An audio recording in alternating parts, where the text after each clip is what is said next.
भाई local Haryana media channel देखने वाले सारे दर्शकों ने रवि नागर की राम राम। तो भाई फिलहाल आपने मामला देखा होगा करनाल के पत्रकार का, जो आकर्षण उपल करनाल का पत्रकार है। कई बार लोग प्यार में जनता का पत्रकार भी कहते हैं, लेकिन पिछले कई महीने तक जेल के अंदर बंद है। एक महिला तहसीलदार के द्वारा एप्लीकेशन दी गई थी, एफआईआर दर्ज करवाई गई थी और कुछ कारणों से वो अंदर चला गया था, लेकिन उसके बावजूद कई धाराएं और लगाकर दूसरे केस में पॉक्सो के तहत भी एक मामला और अभी फिलहाल उस पर नया लगाया गया है। जिस मामले में 1 साल तक कोई सुनवाई नहीं हो रही थी, वो पॉक्सो में चेंज होकर अब आकर्षण के ऊपर पॉक्सो एक्ट भी लगाई गई है। सारा का सारा मामला जानने की कोशिश करेंगे और आकर्षण उपल आखिर कब बाहर आएगा, कब बेल होगी, सारी की सारी बातचीत करेंगे। तो आप वीडियो ने ज़्यादा ज़्यादा शेयर करियो, ज़्यादा लोगों तक पहुँचाइए। तो सबसे पहले वकील साहब राम राम कर देंगे। राम राम। लोकल हरियाणा वालों ने हमारे सीएमसीटी की तरफ से राम राम। बिल्कुल। क्योंकि हम तो मुख्यमंत्री विधायक जी हमारे और उनके वोटर हैं, तो हमारे यहाँ की तरफ से सब न राम राम। पूरे हरियाणा के सारे भाइयों ने बहना ने सब न राम राम। स्वस्थ रहो, मस्त रहो, जिंदा रह करके काम करते रहो। बिल्कुल। आकर्षण उपल लगभग 8 मई को जेल के अंदर गया था, अभी तक बेल क्यों नहीं हुई? भाई 8 मई को गया था, 6 मई को नकाया भी दिया था वीडियो में। भाई मेरे ऊपर से खतरा मंडरा रहा है और मैं जा सकता हूँ। ये हमारा सीएमसीटी है, यहाँ मीठा पानी है, यहाँ लोग ठंडे हैं और सब घरों में बैठ करके, एसी के बेड में बैठ करके दुआएं दे सकते हैं, सड़कों पे नहीं आ सकते। तो बेल ना होने का मेन कारण गुरनाम की देखा कैसे बेल हो गई या कुछ भी। यहाँ की मीडिया भी ठंडी है, यहाँ के आदमी भी ठंडे हैं, यहाँ धन दौलत है और सब कुछ है, तो इसलिए दुआएं दे सकते हैं, पर वो ज़्यादा सिरदर्दी ले सकते, इसलिए जेल में है वो।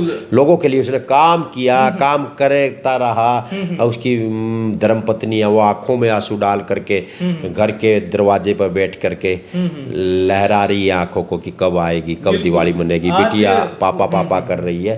तो अब तो लगा रहे हैं धारा पे धारा, केस पे केस लगा रहे हैं। जैसे ही जमानत का समाप्त है तभी कोई ना कोई केस ला करके लगा देते हैं। अभी नारनौल में 4 केस लगाए, वो कैंसिल हो गए थे, वो दोबारा उठा दिए हैं। और तहसीलदारनी साहिब द्वारा भी 1-2 धारा फालतू लगवा दी है। अच्छा, जो तहसीलदार ने धारा लगवाई थी वो कौन कौन सी धाराएं थी? 354 के तहत ABCD जितनी भी हो सारी ठोक दी है कहीं जगह। अब छेड़खानी की भी लगा रखी है। छेड़खानी की भी लगा रखी, मतलब अब पत्रकार छेड़खानी भी करने लगे। हाँ, छेड़खानी की भी लगा दी है। बड़ा दुख हुआ। और मैं ऐसा ही पूछा तो तहसीलदारनी साहब के पिताजी है मेरे। अच्छा, जो वीडियो आकर्षण उपल ने एक जो महिला तहसीलदार उसके दफ्तर में जाकर बनाई थी, आपके हिसाब से कितनी जायज और कितनी गलत थी वो? ऐसा है, उस दफ्तर में 2-3 सस्पेंड हुए हैं पहले तहसीलदार गबन के आरोप में, इसलिए वो दफ्तर भ्रष्टाचार के रूप में देखने लग गए हमारे लोग यहाँ आसपास के। मैंने भी कई बार प्रदर्शन किया, क्या कुछ भी। जो भी तहसीलदार आया, पहले खत्री आया, वो बड़े उसमें विजिलेंस द्वारा पकड़ा गया। यही क्या मतलब 2 सस्पेंड हो लिए और नीचे वाले सस्पेंड होते रहते हैं। अब वो दफ्तर अब ऐसा लगने लगे यहाँ तो सब चलता ही 2 नंबर है। उन्होंने देखा भाई गलत बोला, मिल गई सजा, अब तो निकलवा दो बाहर। उस सजा के ऊपर तारीख पे तारीख या कुछ भी, उस सजा के ऊपर पॉक्सो लगा दी। 1 साल पहले का केस उठा दिया 17/7 का। एक माँ बाप ने बिटिया के प्राइवेट स्कूल की बस का पहिया चढ़ गया था और उस बिटिया के को न्याय दिलाने के लिए, माँ बाप को न्याय दिलाने के लिए, हिंदुस्तान के प्राइवेट स्कूलों को सबक सिखाने के लिए, उनकी रफ्तार बसों की तेज ना हो उसको रुकवाने के लिए आम बिटिया स्कूल में जाए और वापस आ जाए सुरक्षित, इस उद्देश्य से वीडियो बनाने गया था 1 साल पहले। उसको क्या पता था ये पॉक्सो में बदल जाएगी। वो पॉक्सो में 1 साल पहले की बात है, वो जब से कुछ 2022 को 17/7/2022 को FIR दर्ज हुई थी उस केस में। और FIR के ऊपर हुई थी वो? नहीं, वो 17/7/2022 को सड़क दुर्घटना के तहत उस बिटिया को न्याय दिलाने के लिए उसके माँ बाप ने FIR दर्ज करवाई थी 279337 में। नोट कर लियो भाई, ये निकाल लियो, उसमें से निकल जाएगी कि मामले में दर्ज करवाई थी। उस FIR पर आज तक 1 साल हो लिए वो माँ बाप गिड़गिड़ा रहे हैं इंश्योरेंस के खिलाफ, स्कूल मालिक के खिलाफ, सब। पर उस FIR के तहत उसी टाइम पॉक्सो लगा देते, उसमें एक और धारा जोड़ देते, तभी नहीं काम हो जाता। 1 साल बाद पॉक्सो धारा होती है। वो नाबालिग के साथ कोई है, मतलब रेप हो जाए, छेड़खानी हो जाए, ऐसे मामलों के लिए बनी होगी, या कोई भी दुर्घटना हो जाए उसके लिए। धारा 23 के अनुसार यौन अपराध होने पर, यौन अपराध होया हो, बाल अपराध का जो बच्चा होता है उसका यौन अपराध होया हो, बच्चे की पहचान उजागर करने पर, यौन अपराध के तहत बच्चे को की मतलब नग्न तस्वीर दिखाने पर, पाठ तस्वीर लेने पर, तब ये मतलब पॉक्सो लगता है, लगाया जाता है। तो वैसे एक्सीडेंट हुआ है उस बिटिया का, उस पे बस चढ़ी थी उसके पहिए पे, उसको उसका नाम उसके माँ बाप ने शुरू किया था और वो एक्सीडेंट की तस्वीर दिखाई जा रही थी। भाई देखो इस बच्ची के साथ इसकी टांग पे पहिया चढ़ गया और इसके साथ ऐसा ऐसा हुआ और स्कूल का मालिक कोई भी मिलने नहीं आ रहा, ना कोई पुलिस आ रही है। उस एंगल से वो वीडियो चल रही थी। अच्छा, जो दरखास्त दी है आकर्षण उप्पल की एफआईआर दर्ज कराई है, वो लड़की के माता पिता ने कराई। आकर्षण उप्पल की दरखास्त तो अब 17 अगस्त को हाई कोर्ट से जमानत होने वाली थी। उससे पहले षड्यंत्र किया गया सिस्टम द्वारा। एक कैथल का कोई एप्लीकेशन आई सुरेंद्र नाम के आदमी की, और वह एप्लीकेशन इंग्लिश में छपी हुई है और नीचे साइन से है जो 5वीं क्लास का कोई आदमी जंगल में मैच चराता हो।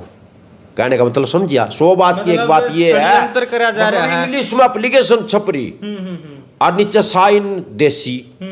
तो वो कहता है सुरेंद्र नाम का कैथल का आदमी कि जो यह वीडियो है 1 साल पहले जो आकर्षण उप्पल द्वारा चलाई गई थी उस लड़की की, छोटी बच्ची की, इसको देख करके मुझे दुख हुआ है और मैं पुलिस में एक केस दर्ज करवाता हूं कि कभी भी ऐसी वीडियो ना दिखाई जाए। भाई बच्ची के ऊपर एक्सीडेंट हो गया, उसकी वीडियो चल रही है, वीडियो लिंक में डाल देंगे भैया, आप भी डाल देना और आप बताना जितने भी दर्शक है इस वीडियो में गलत क्या थी।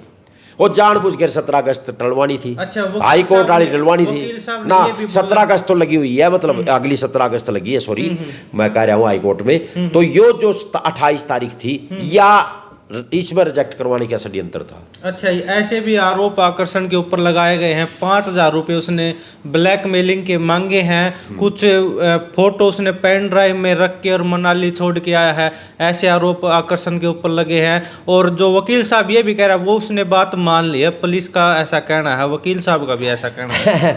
हमारे देश में 70% आदमी जेलों में बेगुनाह रहते हैं। उसके बाद 166 के तहत या कैसे पुलिस जब भी चाहती है ना अपने बयान लिख देती है और जबरदस्ती मोर मरवा देती है, हाथ लगा, जबकि कुछ नहीं करवाया पुलिस ने। और वकील भी कई हमारे साथी, हम वकील हैं, हमारी बिरादरी है, पर हमारे जो करनाल CMCT में हमारे एडवोकेट वीना बंसल है, ज़्यादा ही झूठ का टोकरा भर देते हैं। मतलब इतनी ज़्यादा नहीं बोलनी चाहिए, ज़्यादा ही फेंक देते हैं। ये परसों 27 तारीख को बिना वकालतनामे से जज साहिबान के इलाका मजिस्ट्रेट के सामने पेश हुए, तो वहाँ बोला कि 5,000 रुपये माँ बाप से लेके आया। कभी तो ये वीना बंसल जी है जो विपक्ष के एडवोकेट है, तहसीलदार ने किया। असल में हमारे यहाँ जितने भी बड़े बड़े पता नहीं कैसे, वो पहले तो 2.5 लाख कह रहे थे, 2.5 लाख लेता है, 3 लाख लेता है, 2.5-3 लाख वाला 5,000 ले लेगा क्या? 5,000 रुपये को माँ बाप से लेके आया वीडियो के नाम के, सरासर झूठ। आप पूछ लेना उनसे, नहीं तो देव सबूत। और मेरे पास तो रिकॉर्डिंग भी है माँ बाप की, कुछ ऐसी बात भी नहीं, मैं चलो समय आने में बताऊंगा। उसके बाद कहता है कि आकर्षण उप्पल जज साहिबान, आकर्षण उप्पल की जो वीडियो है उसमें से कुछ वीडियो के पार्ट अलग से अर्धनग्न पार्ट उन्होंने बना रखे हैं, जिससे वो बिटिया के माँ बाप को ब्लैकमेल करता है और उससे 5,000 रुपये ले भी आया है और पैसे लेना चाहता है। और उसने वो पार्ट पेन ड्राइव में डाल करके हिमाचल के मनाली में छुपा रखा है। अच्छा, ऐसे बोलते हैं विपक्ष वाले एडवोकेट। अच्छा, और जो लड़की के माता पिता वो भी मणिपुर बोल देते थे। लड़की के जो माता पिता वो आरोप लगा रही है चीज, वो कह रहे हैं भाई हमने ऐसा कोई, लड़की के माँ बाप को बुलाया जा रहा है करनाल पुलिस द्वारा, सिस्टम द्वारा।